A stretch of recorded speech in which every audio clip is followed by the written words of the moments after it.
What happens if the gold is missing? Headlines coming from Washington in the past couple of weeks have stoked American curiosity. Fort Knox has a nearly mythological quality to it, a military fortress designed to hold the nation's gold, an all-American El Dorado. Within the vaults at Fort Knox is supposedly the lion's share of the United States gold. The catch? No one has publicly audited it in over 50 years. Now the current administration has their sights set on the legendary hoard, and the implications for our country reach far and deep.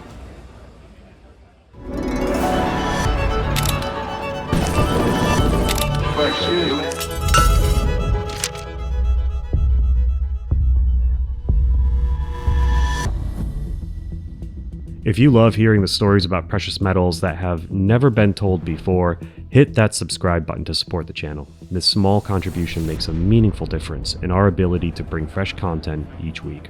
Thank you. If you've been paying attention to the news, it's likely you've heard that President Trump and DOGE chief Elon Musk have their eyes set on Fort Knox. This is a developing story, and our videos take time to produce. At the time of recording, Fort Knox has not been audited, and no date has been announced for an inspection.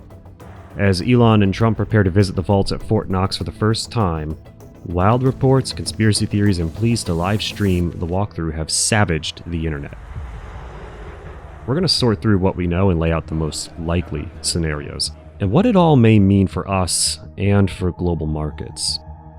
Greek mythology is rife with stories suitable for use as metaphors in the modern age.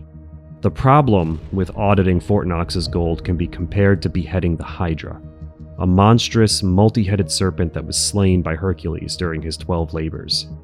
Its main trick was to grow 2 heads whenever one was cut off, making it difficult to kill. Over time, the story of the Hydra became symbolic of a problem that gets worse when you try to fight it head-on without strategy. And entering Fort Knox without a keen understanding of not only gold, but its history, is bound to make the problem worse.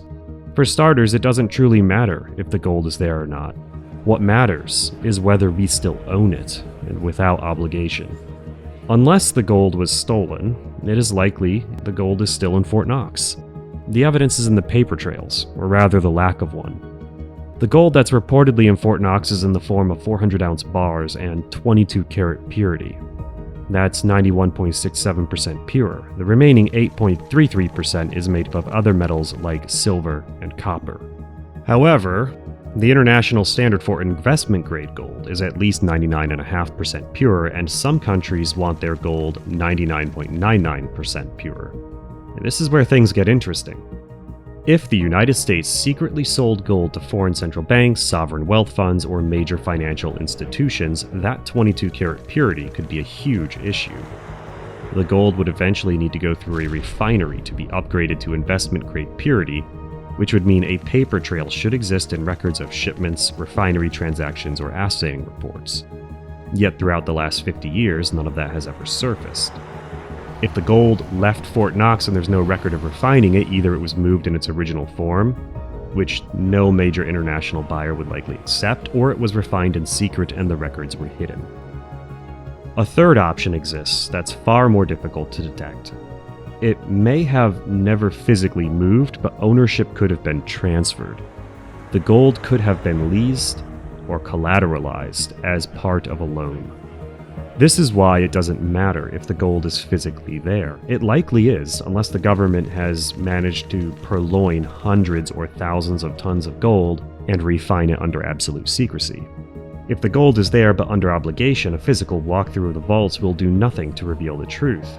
And under the current paper gold system, it's entirely possible the same gold has been promised to multiple parties at once. This is the essence of rehypothecation, where the same asset, in this case gold, is pledged as collateral multiple times over. If Fort Knox gold is encumbered in this way, it means the US government technically owns it, but so do other entities that have claims on it. This is exactly how the modern paper gold system operates. Banks, central banks, and financial institutions trade gold on paper, but only a fraction of it is actually backed by physical metal. The rest, it's just IOUs, derivative contracts, and leasing agreements. If Fort Knox gold has been leased out, swapped, or used in some hidden financial maneuver, then even if every single bar is sitting in those vaults, doesn't mean it truly belongs to the US anymore. That's why a simple physical audit means nothing unless it includes ownership verification. Who holds claims on that gold? Without answering that, even if the gold is still there, it might not be ours in any meaningful sense. But would our government do such a thing? In truth, it already has. The London Gold Pool was a secret agreement between 8 central banks, mostly the United States and Western European countries, from 1958 to 1968. Participating central banks pooled their gold together and dumped physical gold onto the market whenever prices started rising. The goal was to artificially suppress the price of gold at $35 per ounce, the official rate under the Bretton Woods system, and the rate to which the US dollar was pegged.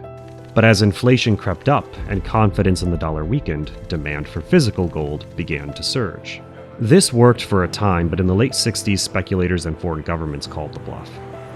France, in particular, began aggressively redeeming US dollars for gold, draining American reserves.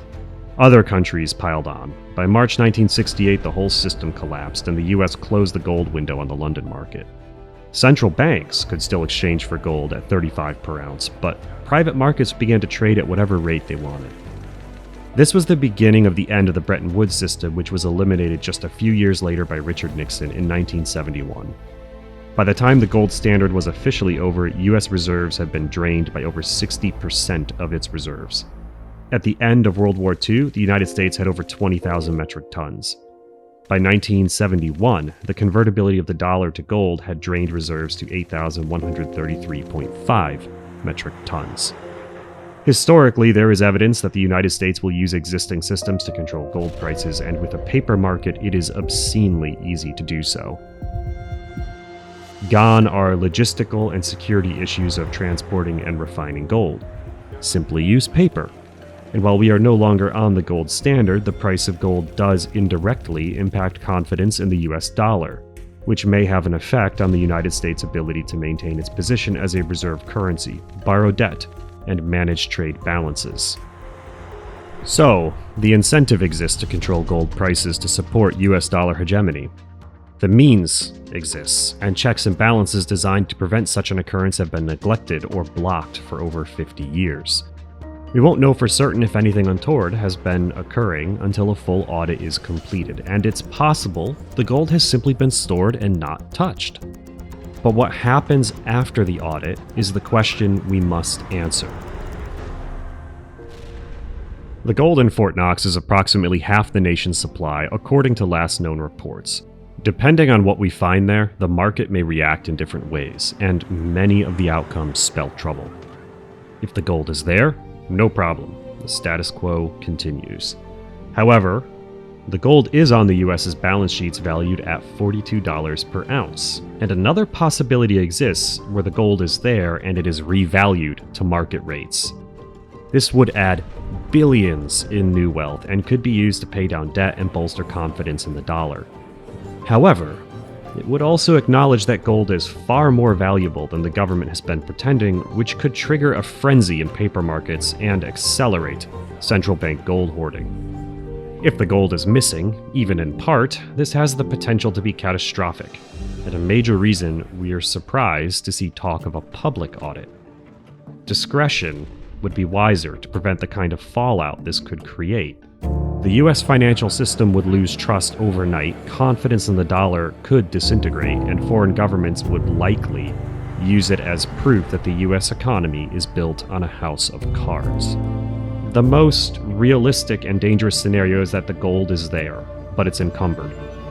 If those bars are promised to someone else or even multiple parties, they aren't really US assets anymore. This scenario would explain why there have been no public audits, and if the gold is truly obligated elsewhere, its revelation could trigger an avalanche of consequences. While missing gold has more immediate effects, this scenario has the makings of a slow burn disaster that could shake the entire global financial system. If the US were suddenly called on to deliver gold it had promised, the whole system could unravel.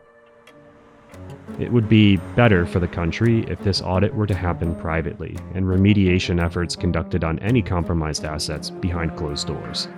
However, for better or worse, the curtain is set to rise on a stage we haven't seen in decades.